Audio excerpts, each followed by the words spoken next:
a piece of ice falls from height h so that it melts completely. Only இதான் முக்கியம், 1/4 of the heat produced is at the fall ஆறப்ப produce ஆன heat absorbed by the light ice and all energy of ice converted into heat. என்ன கேட்டிருக்குன்னா அந்த ஹைட்டை கேட்டிருக்கு. இப்போ ஒரு ice fall ஆகுது, இதோடைய மொத்த எனர்ஜி mgh. அப்போ energy lost is equal to energy gained. Energy lost பண்ணது mgh is the energy lost by the ice. இதுல தான் ரெண்டு பார்ட்டா பிரிக்கிறோம்.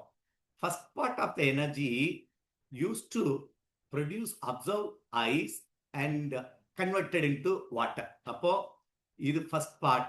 Second part ice converted into, அது வந்து வாட்டர்ல டெம்பரேச்சர் ரைஸ் ஆயிருக்கு. Second part. ஃபர்ஸ்ட் பார்ட்ல 1/4 ஆஃப் mgh கிளியரா இருப்பாரு. mghல one part, 1/4 of the heat produce by mgh is used for melting. மெல்டிங்னாலே mass of the body into latent heat. இந்த எனர்ஜி அப்போ Q1, இதான் Q1. இப்போ Q1 இருக்க இடத்துல மாஸ் இன்டு லேட்டன்ட் ஹீட். அப்போ ரிமைனிங் பார்ட்ன்றது எவ்வளோ இருக்கும்? இதுல 1/4 போயிருச்சுன்னா 3/4 இருக்கும். அந்த 3/4 ஆஃப் mgh அப்படியே வச்சுக்க. ஏன் சார் 3/4 mgh? ஆக்சுவலி நீ MST போட்டு என்ன கண்டுபிடிச்சிடலாம், எவ்வளோ டெம்பரேச்சர் ரைஸ் ஆச்சுன்றதை கண்டுபிடிச்சிடலாம். ஆனா அவன் அதை கேட்கவே இல்லை.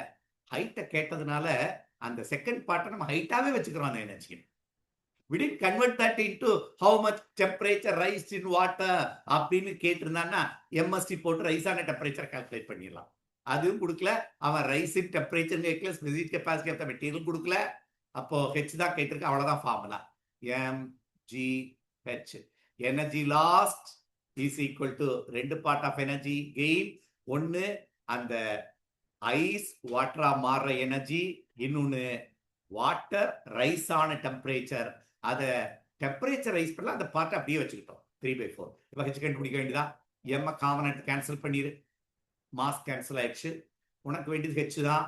H will be equal to latent heat is nothing but 3.4 into 10⁵ plus, okay, we'll bring this h to the other side. இந்த இடத்துல நம்ம h காமன் ஆக்கிடலாம். ஸோ GH நீ காமன் ஆக்குனேன்னா 1 - 3/4 வரும், which is equal to latent heat. அவ்வளோதான். h வெளியே எடுக்க வேண்டியதான். அப்போ GH into இது 1/4. 1/4 equal to 3.4 into 10⁵. அப்போ we wanted to find out h. H is equal to 4 into 3.4 into 10⁵ divided by 10. இதையும் கூட நீ 2.5 ஆக்கிடலாம். அப்போ 2.5. இதுல ஒரு டேட்டா ஒளிஞ்சிருக்கு. இது வந்து மீட்டர் SI யூனிட்ல இருக்கு, ஜூல்ஸ் பர் கிலோகிராம். அப்போ இந்த டேட்டா வந்து நம்ம கால்குலேட் பண்றது மீட்டர்ல வரும். ஆனா ஆன்சரை வந்து கிலோமீட்டர்ல கொடுத்துட்டான். அப்போ ஒரு 10⁻³ ரிமூவ் பண்ணி கிலோமீட்டரா வச்சுக்கலாம். அப்போ 3.4 into 10⁻², கிலோமீட்டர் by 2.5. அப்போ 340 divided by 2.5 போட்டேன்னா 136 kilometre is the answer. So நம்ம ப்ரொசீட் பண்றப்பமே என்ன ஆன்சர் பர் கிலோமீட்டர் கொடுத்ததுனால இந்த மீட்டரா இருக்கிறத, ஏன்னா SI யூனிட்ல தான் நம்ம கால்குலேட் பண்ணிட்டு வரோம். Answer will be in meters. அதை கிலோமீட்டரா இங்க கன்வெர்ட் பண்ணிட்டோம் by removing 10⁻³ meter, which is nothing but kilometer. இது ஆன்சர்.